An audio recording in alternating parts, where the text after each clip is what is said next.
I'm Shalina Tobin, aka Posh Nosh Gal, and today I'm joined by the wonderful chef Francesco Mazzei. From his modest upbringing in the southern Italian town of Calabria, he has had a glittering career that has seen him run restaurants as far afield as India, Thailand, and America. Now he has 3 fantastic restaurants in London and is considered to be the godfather of Italian cooking in the UK. Welcome to one of the most recognized Italian faces on TV, Chef Francesco Mazzei. Hi, Chef Francesco, how are you? Hi, I'm good. How are you? I'm good, thank you. So you are incredibly busy. You and your team have been cooking up a storm at Radici. You've been making meals for our NHS heroes. Tell us more about that. Well, to be honest with you, we are here now cooking. We do all the Missing Plus because we do weekends for them. It's such a great thing to do. But let's put it away. The reason I'm doing this is a 3 reasons. The first reason, we're doing something very, very important for our heroes, people that really risk their life for us while we stay at home, and they really deserve someone like us with a bit of profile to provide foods for them. Mm-hmm. Second, I don't like to stay on the sofa and drink every day and eat every day. I don't like to do that. The third thing is that we staying in the kitchen, stay in our restaurant, we try to understand what's going to happen in the future, what we're going to do. Let's practice about distances. Let's practice about new menu. Let's think about takeaway and delivery. So it's good exercise to be here because you can really think about the future. So that's why it's great to be here. But again, the main thing is supporting people that they really need support at the moment for the amount of hours they do and the sacrifice they do. That's the main thing. And actually, I saw that you've hit over 2,000 meals for the NHS. Is that right? This week will be 2,500 meals. Wow. Yeah, and the great thing is that we're doing a quality meal. So basically, we give you the food that we'll serve in our restaurants, which is amazing.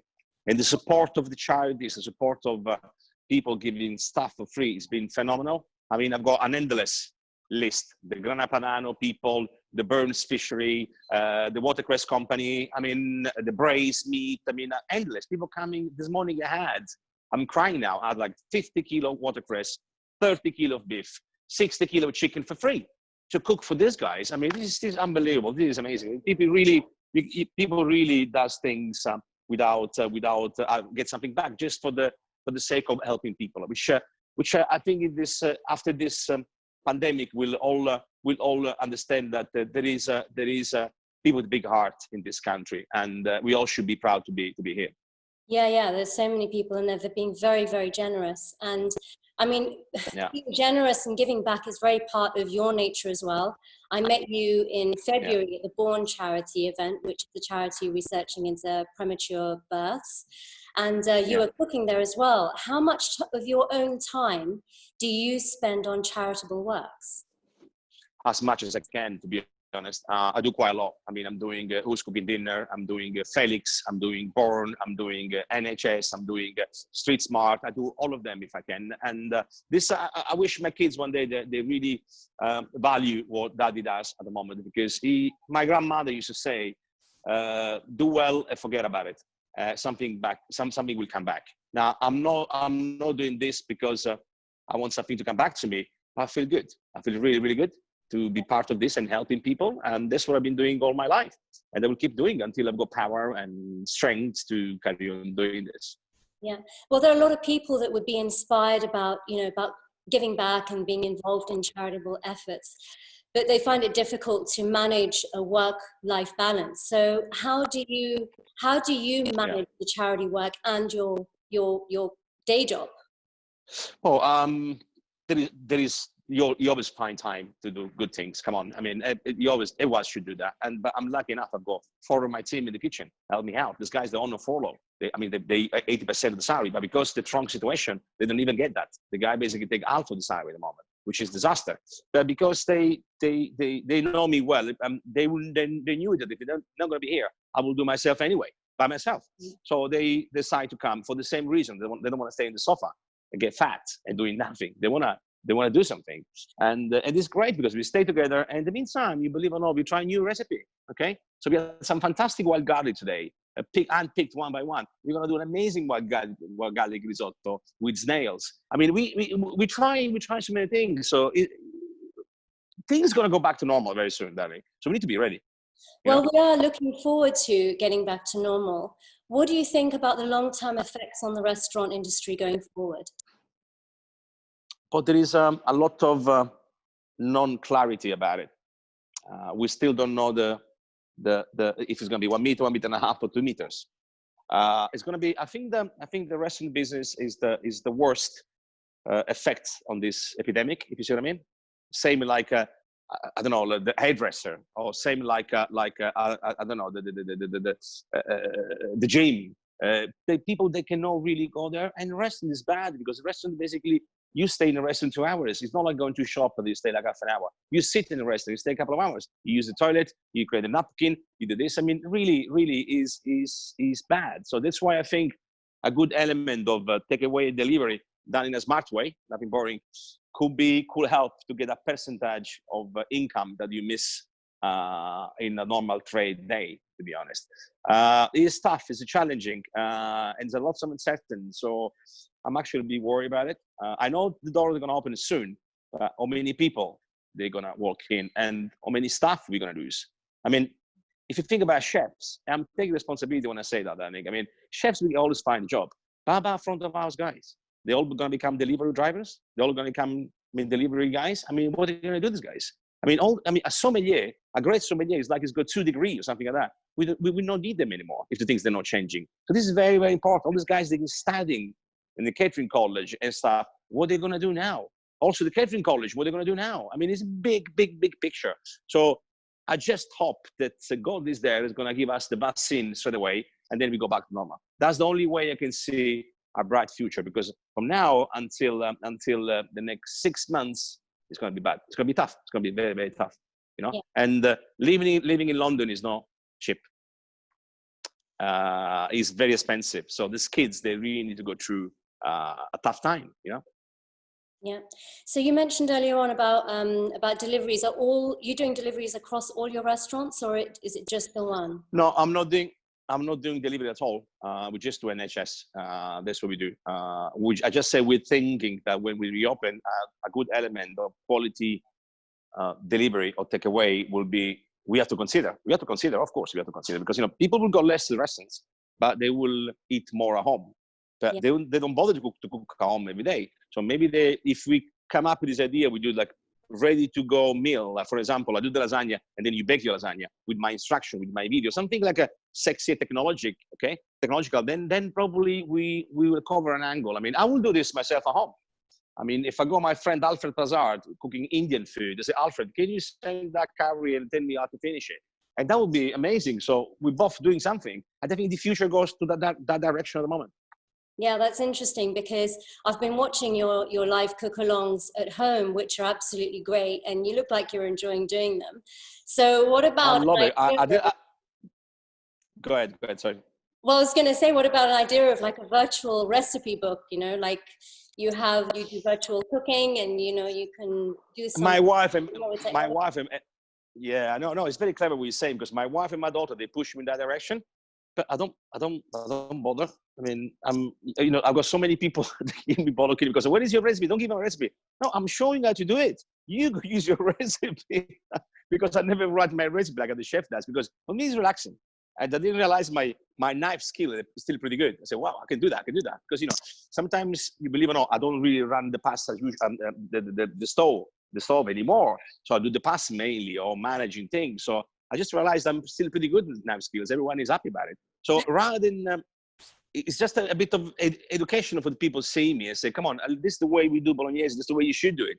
This is the way we do carbonara. This is we should do it. But yes, you agree. I mean, I should think to do something out of this, because you're not the only one tell me that. So probably could be an option. Well, they're fantastic. Absolutely. You can evolve in so many different ways, and your restaurant recipes can be, the restaurant can be very, very different. And it's also a very different experience to eat in a restaurant. Yeah. So, but the thing is that I'm doing a lots of work for the like of Grana Padano, Pepperoni, Maserati. I've got lots of brand involvement, and then you get some income out of this. So I mean, actually, also this brand, they want to now to use a chef from from their own kitchen at home to promote the product. So this is another angle we're trying to do and cover. But of course, we miss the kitchen. You know, we miss the busy restaurant. We miss the be on the ball. It's like a football player which doesn't play anymore. And it's be sad. Yeah. Yeah. Well, as a consumer, I can tell you that I'm really missing it a lot as well. And I can speak for many people. We all miss it thoroughly. So when you're actually making the recipes for the restaurant, and would you go through the concept to creation process? And when you're thinking of the new recipes, is it the recipes that you're doing online, is it more spontaneous as opposed to the recipes in the restaurant? Yeah. The recipe I do at home, I'm doing a home dining. For me, is the therapeutic. I mean, I'm just cooking fantastic food for my family and my kids. Yeah. I don't bother to do the recipe or put it on the scale. In the rest, it's a different story. This is a different story. I've got 3 guys behind me. They do all this. We check every single day. So we do first of all is the concept, the idea, what we do in this dish, because it's asparagus season. So we use asparagus, this and that. First thing you think about. Then you do the food cost. Then you do the recipe properly. Okay. Then you do the risk assessment. Then you do the allergens. It gets a bit boring, to be honest, but that's the way it is. I mean, if you want to run the restaurants now, chefs, they know, like when I first started at the Grand Hotel of Rome, I was a very, very little kid, very young.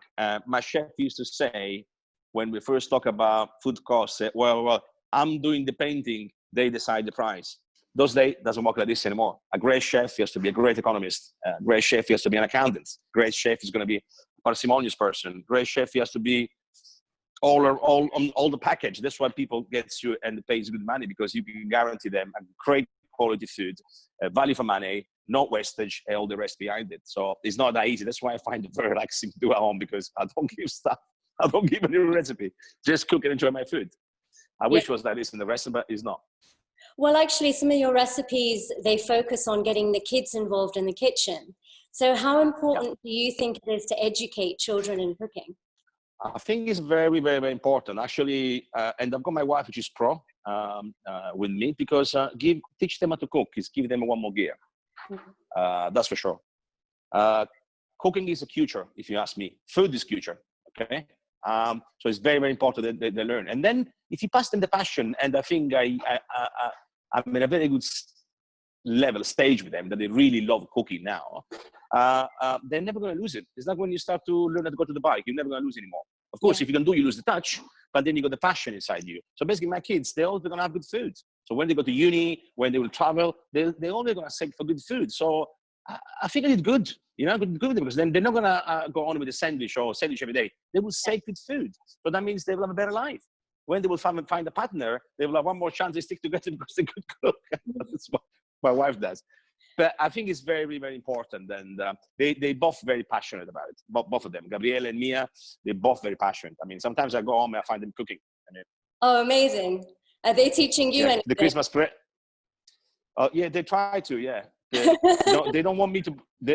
They don't want me to point the finger because I'm very difficult. So they cook when I'm not around, because they ask me a question, then I teach them and they go, oh, you know everything. So I don't know anything. I mean, it's just a chef. It's normal, So for Christmas, the present that she asked me, not the boy, she asked me was a Thermomix, which I bought it for them. And she does a lot of things with them because, we're not very happy they're using knife yet or hot pan and stuff. With the Thermomix, she does everything. Last night, she made the potato leek soup with the watercress, and she does the custard. She really loves it, which I think is great. It is great. I mean, we're seeing a lot of what's going on. We saw the lamb meatballs and tomato sauce, which was lovely. And especially my favorite was the bomboloni, the donuts with the bomboloni. Oh my God, looked amazing. The problem was the wife. She had so many, so then she stressed me. Don't bring that stuff anymore at home. I said, you had 3. I said, it's too much. Yeah, but how can I possibly resist if you bring that food at home? Which she's right. That's the trouble. The other week I did some. I didn't buy nothing at home, but I give to next door neighbor. So it's 2 lovely little girls, and I give it to them. And then she sent the text to me, oh, your husband is so generous. He gave us the donuts. It was amazing. The bomboloni was amazing. And she comes to me, why didn't you bring any bomboloni at home? It's because we complained last time. So now I'm going to do it again this weekend and bring it back home. So, yeah.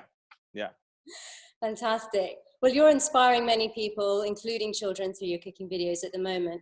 Who was your biggest inspiration when you were a child? I would say all my family. I mean, where I come from, my family, we were not rich at all. Actually, sometimes we struggle with money as well. But we used to be happy people all the time because we used to make our own salumi, our own bread, our own cheese, our own olive oil, our own tomato sauce, everything. We were buying just clothes and stuff. So that was for me like, I mean, when I went to catering college, I was already one step ahead of everyone because I knew quality, you know. And also in the summertime, I used to go and work in my uncle ice cream shop and do ice cream and pastry. So when I went to catering college, I was already like up there. So I think my big inspiration has been my family, my lands, all the great produce that Calabria had to offer. Well, and if you see, I mean, sorry, you used to raise the pigs as well, right? Yeah. I mean, we used to have everything. The only thing we didn't have was sheep and cow, but we used to buy the milk and make our own cheese. I mean, basically, it's Italian family that big. I mean, it was not necessarily my mom, but my aunt used to do the cheese, or that aunt used to do the bread, and then we share it. But we used to go there on the weekend, on the summertime, to check how they were doing this. And that was great. I mean, I still got great memories, which now it's not like this anymore. You know, people just buys everything from the supermarket. I mean, that was quality. The only thing we were allowed sometimes is the cornetto, the ice cream, once a week, but all the rest was, you know, my snack in the afternoon was, you believe it or not, homemade bread, sugar on top, and extra virgin olive oil. You know what? Between you and me, sometimes I'll do it again. If I made so many hours in the kitchen, this is what happened. My staff said, "Are you crazy? I mean, here's some steak." No, it's basically it's a bread, it's olive oil, and there's energy for sugar. I mean, you should try. It's so good. Just bread and oil and sugar. Sounds odd, but wow, so good. That was like when we were kids, because we had no money. I mean, that was it. To your restaurant. We should do a twist on that. Yeah, maybe make something special out of this recipe. Is your uncle's gelato store? Is it still there? Yeah, my uncle is still there. My uncle is still there. He's now 78. Sorry. Yeah, he's still there. He's still running with his son. But yeah, still there. Amazing. Still there. Yeah. Wonderful. And that's where you met the renowned Italian chef Angelo Sabetta.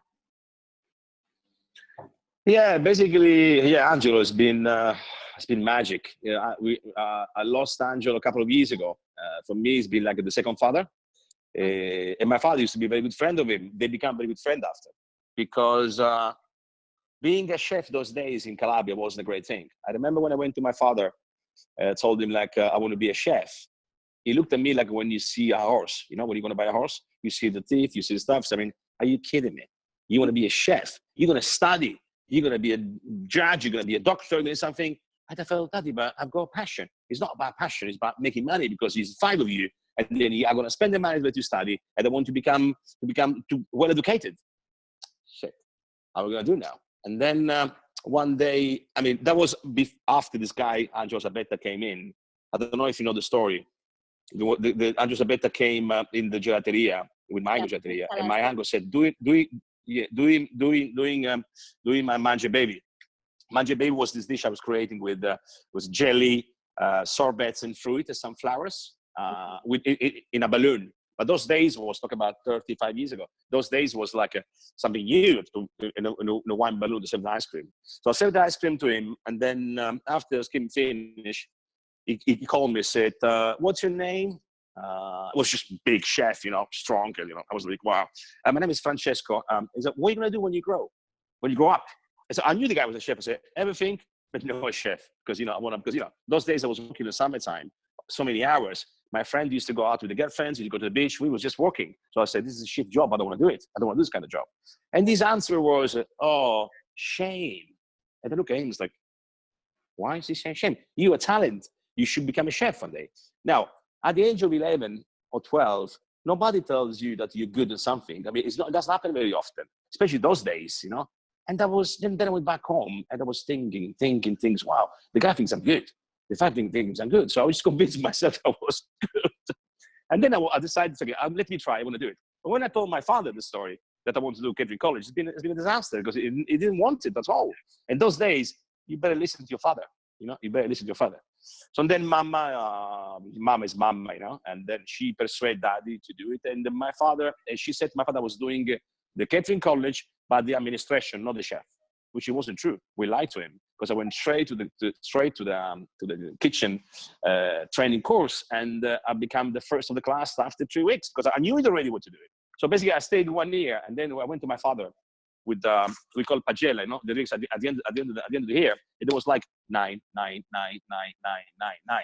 I didn't realize still that I was doing kitchen rather than administration. So to make a long story short, then after that, I went to him and I talked to him, and it was fine at the end. And then when I finished school, I started to travel. The first article came, and my father became my biggest fan. So Chevy died 3-4 years ago, Daddy, but he was my biggest fan, I'd say. Well, after college, you traveled quite extensively all over the world. How did you make your way onto the London scene, and why did you choose London over anywhere else? To be honest with you, my first trip was from Rome to London, and that was I've been lucky enough to start working at the Dorchester, where I spent 4 years of my life.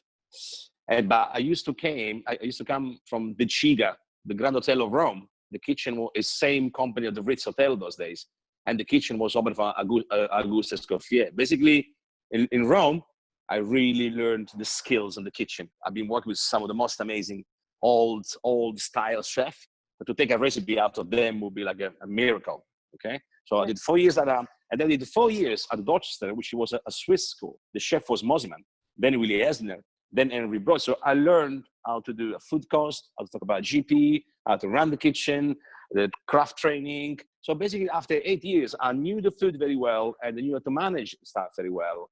And then I said, wow, I'm good now. So what's next? So my next thing say, actually now I'm going to travel the world and see what happened.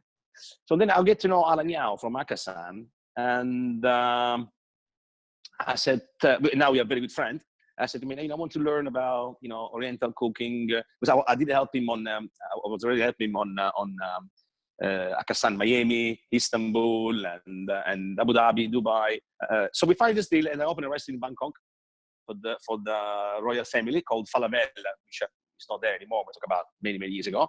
And the deal was, and that was for the royal family. So I come to Bangkok, but every month I need to travel. Okay, around the visa, I want to learn the different cooking. So I did Laos, Cambodia, Vietnam, China. And then my knowledge went incredibly everywhere, and I find this so fascinating.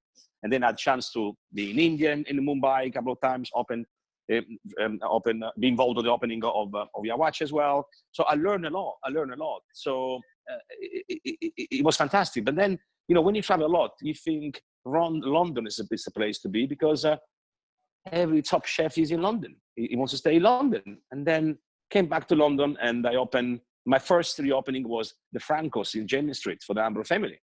And that was a big success. And you know why? Because after traveling the world, I say, look at these people, look at the street food, how popular it is in India and China, in Vietnam, in Laos. It's popular like the street food in Palermo, in Sicily. In London, there's no street food. I say, about if I do now my menu, thinking about, a good looking dish on the plate, but it tastes like street food. And that was the Franco. And that was the first time people start to talk about Calabrian cooking, Calabrian food. And since that, we got the success, and that's where we are now. And I still remember the best review I ever had in my life. One of the best reviews, because to be honest, I had few, was Faye Mashler. I've got this ugly face on myself on the first page, on the front page, on the Evening Standard, saying, the rebirth of a legend. And there was the Franco. I said, wow. And then I started to believe, maybe I'm good. Maybe I've got the right idea here. Let's carry on that way. And that's what I did since. I always did the classic Italian cooking with my twist, and bringing up to the South Italian heritage, or the Calabria heritage that people didn't know about. That's all. Amazing. Yeah. So where do you consider home? Not necessarily just physically, but emotionally as well. Like, where is? I'm a lucky man. I'm a lucky man because I've got two home. When I jump on a plane and I go to Calabria, I say I go home. When I jump on a plane for Calabria to go to London, I say I go back home. Because I spend most of my time here and most of my time in Italy and a lot of time traveling. I mean, Calabria is always special for me. But if I was in London, I would never become Francesco Mazzei. That's for sure. So for me, it's like the same thing. I feel great in London. I feel great in Calabria. I wish everyone could think the same, you know? I wish my kids would think the same, because sometimes they confuse. Daddy, we are English or we are Italians? Well, you both. It's because you got Italian blood. And then I use this example for them. I say, when Daddy wants to go home, he goes to Calabria, it's Calabria home. When he comes to London, and then they get convinced a bit that, oh, maybe that makes sense, Daddy. Let's hope it does. Yeah, and do the kids like Calabria? Do they like it there? They love it. They love it. They love it. I mean, where I come from, Danny, nothing works, but one of the most beautiful places on earth. I mean, it's the people are nice, the food is fantastic. There's a lot of free land. I mean, we got our own house. I got my own, you know, old style people. My father, he wanted me to have a house before I got married, because where are you going to bring your wife? In a hotel, so you're going to finish your house. So it helped me a lot before he died.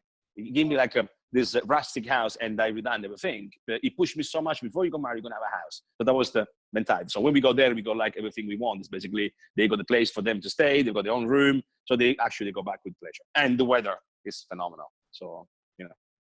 So Calabrian food, I mean, it's well known for its chilies and its spices. And I understand that you actually have your own chili farm as well in Calabria? Yeah, I'll go with my brother. Actually, I just put the money myself, and then I'm never going to get that money back. But I want to do it because I love it.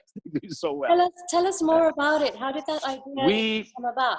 We're doing some chili jam, which I'm gonna probably let you try some. I'm doing chili jam, and of course it's one of my recipe. And they grow the chili themselves, and they do this kind of thing. I mean, it's a beautiful place called Piana, and we start now, and then we'll be ready to pick up by end of July, and then we do chili paste, chili jam, chili powder, all this kind of thing, because there's not really an authentic, autochthon chili from Calabria yet.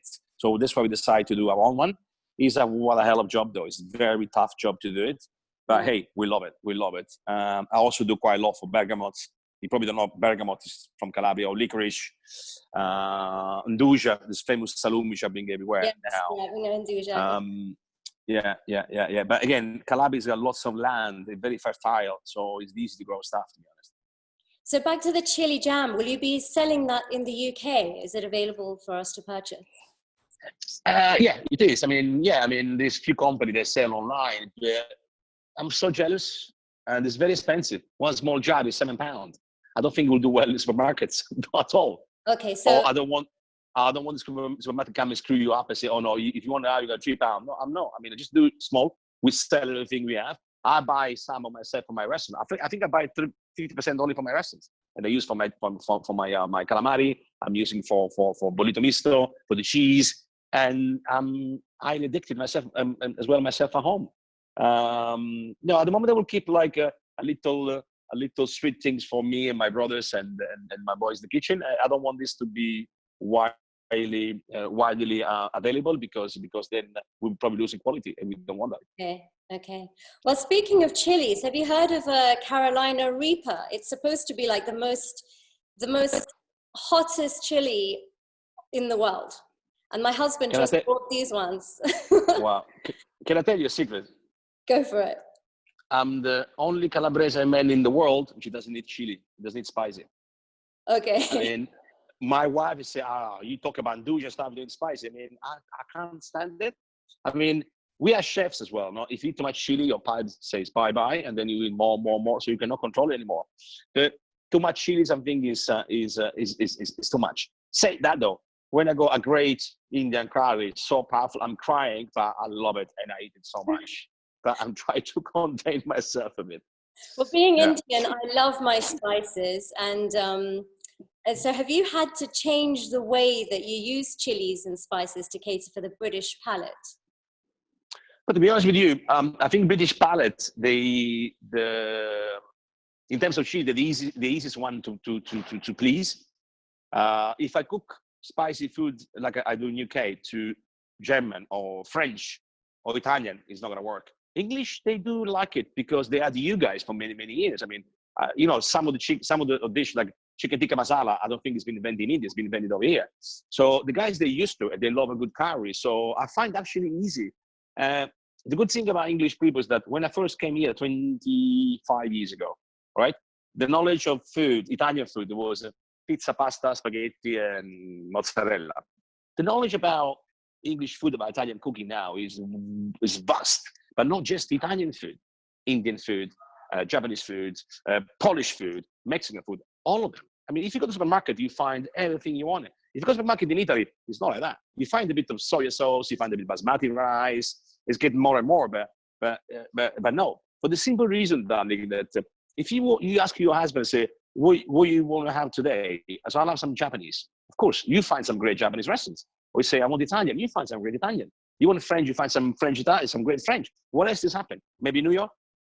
But in Europe, it's very, very difficult. London is the place where people knows. And the knowledge of people on food overall in general is very, very, very, very vast, very, very high. So you better know what you're talking about when you say things. I mean, talk about me, of course, about food and stuff. So you cannot like people they do know what they're talking about. Yeah, yeah. So, I mean, you consider your menu to be quite clean and delicious and simple food. How would you differentiate Sartoria, Fiume, and Radici, all three restaurants? How would you differentiate them from each other? Okay. The most important thing is that we use the same ingredient. Exactly the same ingredient. So we buy the same tomato, we use the same. So the quality is there. The quality is there. Of course, Sartoria need to make an effort because it's a fine dining. So I'm serving like expensive dish, like a lobster, Milanese, truffle, expensive items. Things that I don't do at Radici. Radici is completely opposite. It's a trattoria where you can have a pasta for £9.50, pasta fagioli. There is no truffle here. There is no lobster here, but there is liver here, if you want. There is sardines here, okay? There is bottarga here. Fiume is basically just in the middle. But because the location of Fiume on the Thames, Fiume for me is like the Amalfi Coast place, where simple grilled fish, lovely fresh pasta, beef tagliata. We use a lot the wood fire oven for pinza and cooking some food rather than pizza because we don't do pizza over there. So basically, we got 3 different levels of Italian offer at 3 different price range. But the most important thing is that through the door, Sartoria, Fiume, Radici, exactly the same quality of food comes through. And that's very important for a chef. Right. And which of the 3 do you spend most of your time in? I don't know. I mean, sometimes I wake up in the morning, I don't know where to go. Sometimes there's so much to do that just is stuck. And then if you did 18 hours, your wife said, are you going to die? Just come back home. Because, it's vast. I mean, I'm lucky enough that I'm a Maserati ambassador. So I'm driving this beautiful Maserati so I can go everywhere I want. But I will say that I spent a lot of time on Radici lately because when I took this place, it was a bit of a disaster. And I turned it completely. So now he used to go, he's unfit. But I think the one I spend more time is Sartoria, that's for sure. Okay. So tell me, what's your idea of food hell? Food hell? Well, I am a chef. I mean, I love food in general. I mean, spicy food could be probably one. Or I don't like okra. Sounds strange enough. I can't stand okra. But the rest, I eat everything. I mean, I love everything. I mean, it could be impossible for a chef. So I don't like. I mean, if I have okra in front of me, I'll try, but I will not buy it. Right. I mean, if you go Chile, I will eat it, but I'm not running away. I mean, I've got lots of respect and passion for food, so I'll eat everything. Perfect. So tell me something. Unless I go invited home from someone and they cannot. I mean, that's probably could be. I mean, it happened to me a couple of times that I go invited home and people cooked for you, and the food was a disaster. Oh dear. And I cannot lie, and they say, sorry, I can't eat that, and that was they don't talk to me anymore now. And my wife didn't talk to me for 1 week or so. But I couldn't eat it. Yeah, I'm sure that's the worst thing. For them to take as well. No. Every time I go there now, I bring some cheese and salumi and some bread myself as a present, and then maybe I'll start eating that. I know it's bad, but 2 bottles of wine. Yeah, and then you bring yourself stoned, and then of course you can eat it. Yeah. So tell me something about yourself that I couldn't possibly know. But everybody knows anything about Francesco. I'm always in TV. I'm always in TV, everything. I'm actually a very shy guy. You don't believe that? I mean, I'm very shy. Of course, I'm popular. I mean, people lost Francesco because he's what he is. But I'm actually a very shy guy. I mean, I don't really like to go. I mean, I never go out. If I go back home. I don't want to go in restaurants. I don't go clubbing. I don't go to the pubs. I'm actually a very shy guy. And I said, the free time I go is to help other people they need. And that makes me makes me feel good. Okay, all right. So then where do you go to let your hair down then? Would that be at home? I'm very lucky again on that. You know Angelo Seminara? Angelo Seminara is the biggest artist of hair design. He does all the Claudia Schiffer. He's the biggest in the world. He's from Calabria. He's my friend. So I go to Trevor Sorby. I got this beautiful lady called Tiziana, which she does the haircut for me. And we exchange with good food, so I don't even pay. I don't pay, I give them good food. It's like a barato, it's fantastic. Right. So I'm really lucky. And when it doesn't happen, Angelo comes home and you say, okay, a lasagna and the haircut. It's a perfect deal, let's do that. And then that's everyone. Of course, you can say my wife, she's very happy about that. Yeah, well, it's, you know, happy wife, happy life. She's got that's it. She got Trevor Sorby service at home in exchange of a lasagna. Perfect for us. Fantastic. So what's coming up next for Francesco? Once everything is back to normal, what can we see more of? Is it more recipe books or TV work or restaurants? There's a couple of TV things happening, which I said, I don't know if I'm doing this, but at the end of the day, I like the vibe of my restaurants. I really hope the restaurant go back as normal. I spend as much time as I can here. But yeah, the recipe book, there's a couple of people that want me to do, but maybe we'll do something digital, but I don't know yet. There's a couple of TV opportunity I'm talking with, and one of this is in Italy, okay? But my dream will be to create a lovely farm in south of Italy. Because, you know, Calabria, darling, not because I want to be like, you really need help. We really need quality. Go there and try to do a farm with a cooking school where I can teach the young kids, the Calabria young kids, to become a great chef, to travel the world. But where I also want to bring people from London who enjoy Calabria lifestyle in this farm, looking after the bees, growing vegetables, and then do cooking class with me. That would be like my retiring idea. But of course, my wife says, when you say retire, it means you have to rest. If you're on a farm, you're going to work even more. But hey, that's what we do for a living. So we love it. That would be for me like, wow, I can live 6 months in London, 6 months in Calabria. I can do both things. Yeah, that'll be amazing. That'll be amazing. Yeah. That sounds wonderful. Well, best of luck with that, and best of luck with Thank you. when we reopen. Thank you so much for joining us and for giving us your time. Guys, if you want to follow Chef My pleasure. Francesco Mazzei, you can follow him on Instagram, chef_Francesco Mazzei, and I'm at Poshnoshgal.